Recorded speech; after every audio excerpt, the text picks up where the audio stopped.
नमस्कार प्रिय विद्यार्थियों, आपका फिर से आपके यूट्यूब चैनल के स्टडी चैनल पे आपका स्वागत है। हम काफ़ी दिनों बाद आपसे इस चैनल के माध्यम से जुड़े हैं कार्य की अधिकता के कारण।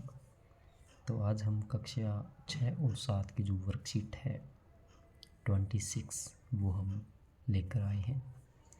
तो competency listen to phrases and response in word और short sentence.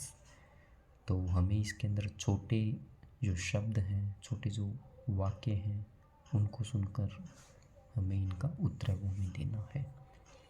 Listen to your teacher reading to the following sentence and fill in the blanks. तो अपने अध्यापक के शब्द को ध्यान से सुनना है और सुनकर हमें जो वाक्य हैं उनकी पूर्ति करनी है। जैसे यहाँ पर लड़का है तो जिगर इज ए बॉय, जिगर इज ए बॉय।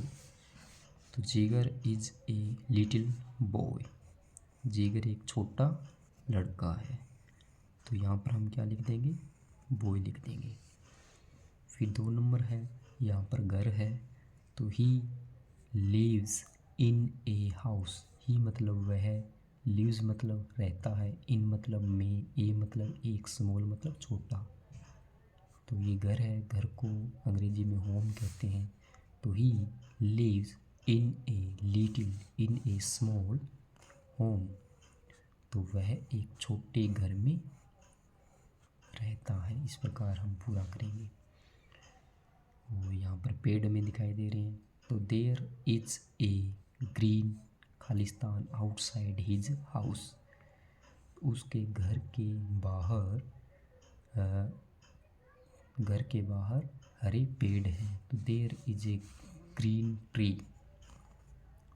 पेड़ को अंग्रेजी में ट्री बोलते हैं। पेड़ को अंग्रेजी में क्या बोलते हैं, ट्री। तो घर के बाहर हरे पेड़ हैं। फिर आगे हमें टॉफ़ी का चित्र, टॉफ़ीज़ हैं ये खाने के लिए।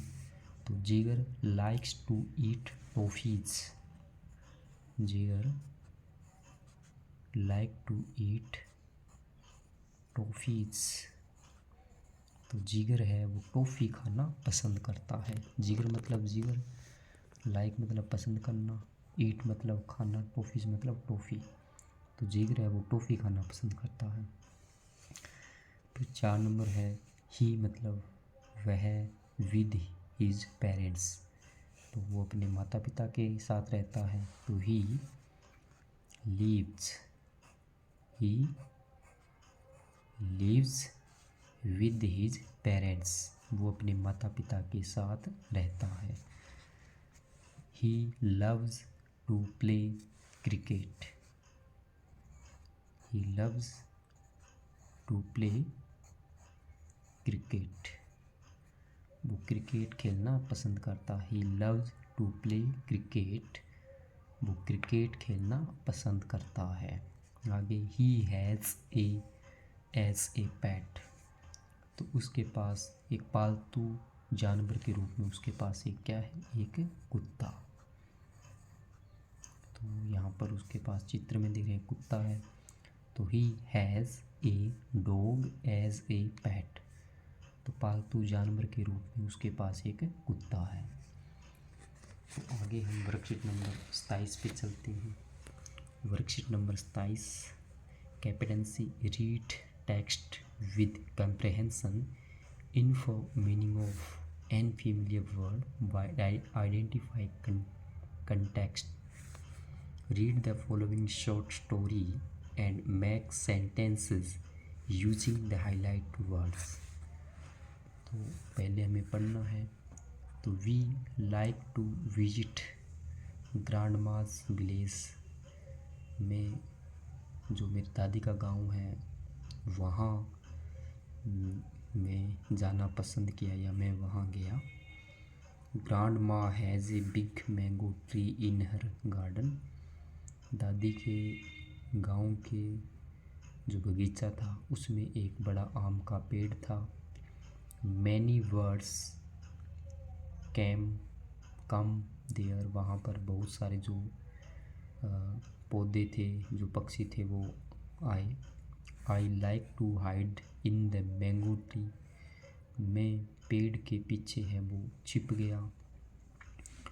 No one can see me there, वहाँ पर मुझे किसी ने नहीं देखा। Father look for me near the well, पिता ने मुझे कुएं के पास देखा। Mother look for me near the cow shed, मेरी माँ ने मुझे गाय के लिए जो बाड़ा था वहाँ देखा। But no one can find me, लेकिन कि कोई भी मुझे ढूंढ नहीं पाया। Oh no at last grandma's dog find me, लेकिन अंत में जो मेरी दादी माँ का जो कुत्ता था उसने मुझे ढूंढ लिया। Now I have climb down, अब मैं है वो नीचे उतर गया। ग्रांड माँ गिव्स मी ए बिग हग, दादी ने मुझे अपने गले लगा लिया। तो ये एक पैसेज है, ये पैराग्राफ है जो हमने पढ़ा। एक लड़का है वो दादी के गांव में जाता है, वहाँ पर जो आम के जो पेड़ होते हैं तो वो आम खाना पसंद करता है। तो इस प्रकार एक कहानी है। तो 1 नंबर क्वेश्चन है, how did you find the story, tick your response, आप इस कहानी को कैसे देखते हैं। इट इज़ ओके, ठीक ठाक कहानी है। लाइक इट, आप इसको पसंद करते हैं। लव इट, आप इसको बहुत चाहते हैं। तो इस कहानी को कैसी लगी, ये कहानी बहुत ही अच्छी लगी।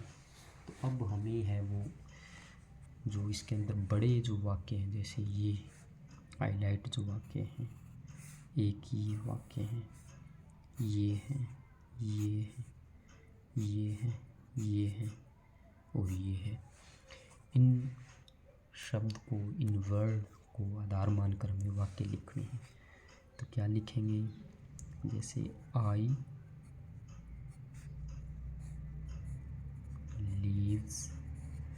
लिव इन ए विलेज, मैं एक गांव में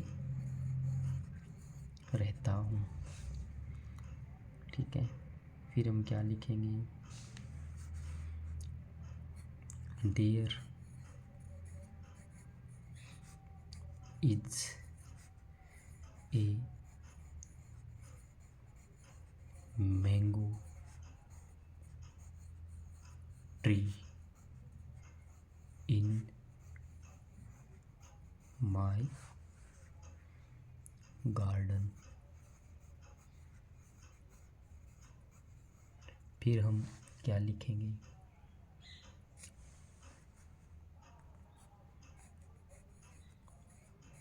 there is a well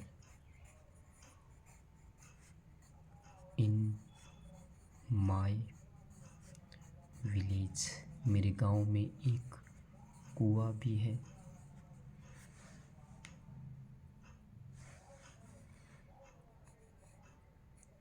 I have a dog, मेरे पास एक कुत्ता है।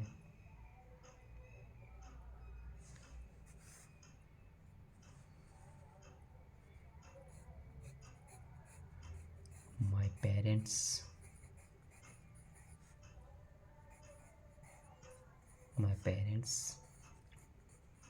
Love me and hug me, मेरे माता पिता मुझे प्रेम करते हैं और मुझे गले लगाते हैं। तो इस प्रकार हमने यहाँ पर एक पैराग्राफ को पढ़ा। उस पैराग्राफ में हमें बताया गया कि एक लड़का वो दादी के गांव जाता है, इस प्रकार कहानी है। तो पहले प्रश्न में हमें ये पूछा कि ये कहानी आपको कैसे लगती है, तो इसका हमने उत्तर दिया। दूसरे में हमें ये बताया गया कि यहाँ पर जो शब्द जो बड़े बड़े अक्षरों में आपको दिखाई दे रहे हैं, उनको आधार मानकर या उन शब्दों के आधार पर आपको एक एक वाक्य वो लिखना है। तो हमने यहाँ पर एक एक वाक्य है वो एक शब्द को आधार मानकर या एक एक शब्द द्वारा हम एक एक वाक्य वो हमने यहाँ पर एक वाक्य बनाया है। तो आपका बहुत बहुत धन्यवाद। आप यूं ही चैनल के माध्यम से जुड़े रहें। आपका दिन मंगलमय हो। इसी के साथ जय हिंद, जय भारत।